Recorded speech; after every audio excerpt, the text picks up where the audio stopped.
What is up, guys? My name is Asteroid and welcome back to the next episode of Pokemon Competitive Guide. So guys, today we're going to be covering Alphonse, also known as the almighty Golurk. If you guys have been keeping up with the ORAS Chain Monologue Randomizer, you would know that we recently got attached to a Golurk in that series. And we named it Alphonse, and I love the name, and I love the anime, I love Fullmetal Alchemist Brotherhood. So anyways, you guys can see I'm repping my Alphonse shirt today. Of course, I gotta represent Alphonse if we're covering Alphonse today, so definitely get hyped. If you guys are hyped, smash that like button for me, I'd really appreciate it. But, we have a lot of interesting sets today. Golurk is a pretty good Pokemon, has a really good attack stat. Sadly, that's kind of all it has going for it. It does get some pretty good moves though, some pretty decent abilities. And me and Sean have come up with a few movesets here. So, anyways though, starting off with the first set, we have max attack, max speed, 4 in HP. You can also put the 4 into defense or special defense if you would like to keep an odd HP stat. That is all up to you. Now, sadly, it does only have 55 base speed, which is not all that great. And that's kind of why Alphonse is lacking in a lot of power, is because it really can only do damage. It can't take hits, and it really can't outspeed much, which makes it pretty difficult to use. So I would recommend putting this thing on a Trick Room team if possible, because Alphonse could be pretty useful in Trick Room. Just go max HP, 0 IVs in speed, go with a minus speed nature, and he could definitely put in work in Trick Room because then he'd be outspeeding things, and he would definitely have that support that would make him really, really good. So I do recommend that. But this set that Sean came up with, we have No Guard as the ability. Now, Alphonse here does get a lot of great abilities. The first ability here is, of course, No Guard. It's going to make it so every move you use is going to land 100% of the time. But the downside to that is that any Pokemon that attacks you is going to have 100% accuracy as well. So combining No Guard with a move such as Dynamic Punch is a really great combo because you only have 50% accuracy with Dynamic Punch, but with the No Guard you're going to have 100% accuracy. It's going to give you that fighting type coverage, and it's going to be a 100 base power physical attack that has a 100% chance to confuse every single time.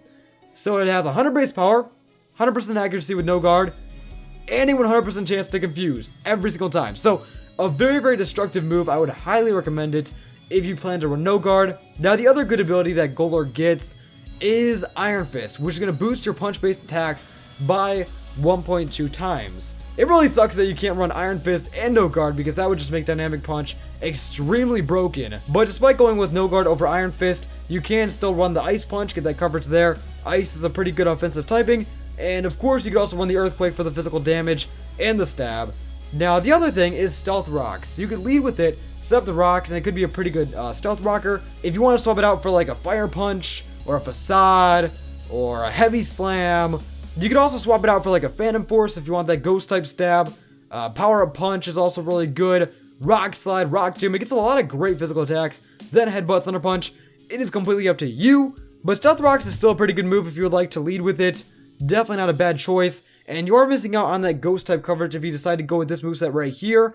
But honestly, you really don't need it. Dynamic Punch is going to be putting in a lot of work. Earthquake is going to give you a lot of great coverage as well, paired with Ice Punch. You probably will not need a Ghost type attack, but if you would like to run one, then you can definitely get rid of Stealth Rocks or Ice Punch for that. Anyways, though, for the item, we have Colbur Berry. This could definitely be very, very useful for taking that initial Dark type attack and making sure you get up those rocks.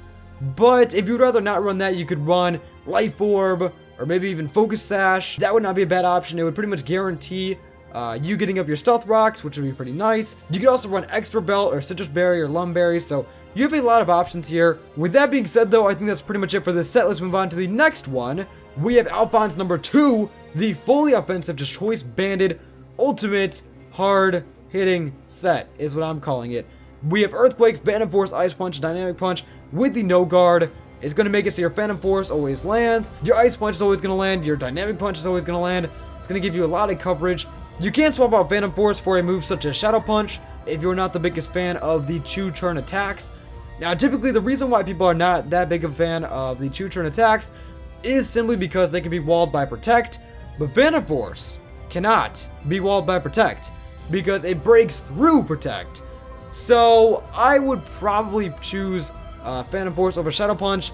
Shadow Punch is pretty weak, and you don't need to worry about Protect with Phantom Force. So that's what I would go for, but if you would like to run like an Iron Fist set, with Shadow Punch over Phantom Force, and then he can swap out Dynamic Punch for a more accurate move. Then he can pretty much go with the Choice Band and just destroy everything, so it is completely up to you. But let's move on to the next set. And these next few sets will mostly be revolving around Iron Fist over No Guard. Iron Fist is still a great ability despite No Guard being also great. You can definitely run both abilities. The only ability I would not recommend running is freaking Klutz, because honestly Klutz is just dumb. It's gonna make it so if you're holding an item, it can't be used. Like that's it. That's really it. So I would not recommend that. But anyways, we have our first Iron Fist set with the moves Rock Polish, Earthquake, Ice Punch, and Shadow Punch. So we're running a bunch of punching moves here. Shadow Punch is going to get boosted by the Iron Fist, which is why I do recommend this over Phantom Force in this case. We have Ice Punch, which is also going to get boosted, Earthquake for that almighty stab, and the Rock Polish to make your 55 base speed slightly more usable. So you want to go max speed, max attack, 4 in special defense, try and get up at least 1 Rock Polish, outspeed everything, and then just wreck with your punching moves and the amount of coverage that you get from Earthquake, Ice Punch, and Shadow Punch combined. Of course, Iron Fist is the way to go, going to boost your Ice Punch and your Shadow Punch by 1.2 times. And finally, for the item, we have Life Orb. If you want to run like Extra Belt or freaking Leftovers or Focus Sash to guarantee that Rock Polish, then you may definitely do that. But the next set is also focusing around the almighty Iron Fist. We have Focus Punch, Earthquake, Ice Punch, and Substitute. The idea here is to be as bulky as possible. With the Leftovers there, get behind a sub, and then from there you can launch a 150 base power fighting type attack, Iron Fist boosted, and just absolutely destroy everything. Focus Punch could definitely be useful if you use it correctly. You want to make sure that you definitely get that Substitute off so you can safely charge your Focus Punch and then proceed to destroy. So there we go. You also have Earthquake, of course, for the coverage, and Ice Punch for that coverage as well. If you want to run Zen Headbutt or Stone Edge or pretty much any other physical attack that we saw on the list, that is completely up to you. I do recommend the Adamant Nature for this one just to get the most out of your attack. And of course, Leftovers is very, very nice if you would like to run like Citrus Berry or Lumberry. That is completely up to you. But Leftovers is going to be nice to give you that constant recovery, and it's going to make sure that the Substitute doesn't bring you down too low. But the next set, we have an Assault Vest Golurk. So the idea here is to create a very, very large variety of moves on your Golurk, so that way you have a lot of great coverage. The Assault Vest is going to be giving you a lot of extra bulk on the special side, which Golurk really does need. It's not the bulkiest Pokemon in the world, so the Assault Vest will definitely help it out there. Give it a bit of longevity, which is nice. But of course, combine that with your HP investment and your attack investment and your Adamant Nature, you will definitely be one force to be reckoned with. For the moves, we have Earthquake, Shadow Punch, Ice Punch, and Drain Punch. Drain Punch is going to give you a lot of recovery, while also being boosted by the Iron Fist. Of course, Ice Punch is boosted by Iron Fist. Same with Shadow Punch. You're going to get a lot of extra damage with that ability there. And Earthquake is always great for the stab. So basically do as much damage as you possibly can, while getting the health recovery from the Drain Punch, and just overall wrecking with Iron Fist. But anyways, I think it is finally time to move on to our final Golurk set. We have, and this was by special request by the Squirtle9110, he heavily suggested that we should run a flying Golurk. I don't know why he wants this, but Golurk does learn fly, and it's pretty incredible how he flies. If you guys have seen the movie, he basically like launches fire out of his arms. He's basically a rocket ship, and it's actually pretty incredible how he flies. So yes, we're going to be running Fly on this set. Fly is definitely not the most competitive move, because it can be easily walled by Protect and such, which is why we are running Phantom Force alongside this. So the idea here is run Fly for that flying type coverage, Phantom Force for that ghost type stab, Dynamic Punch, which goes very, very well with the No Guard, as we've already stated, and then the Earthquake for that coverage. So that's why we are running Phantom Force. If you think they're going to Protect, then go for the Phantom Force. Make sure that the Protect doesn't stop you. But if you think it is safe to go for a Fly, then you do have that as your option. Of course, it is not the most competitive moveset in the world, but if you look on the positive side, Fly does have a lot of great coverage there, and it will never miss because of No Guard, which is pretty nice.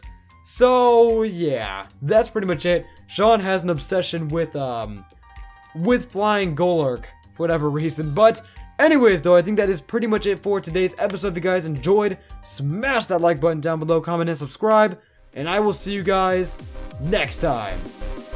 Peace!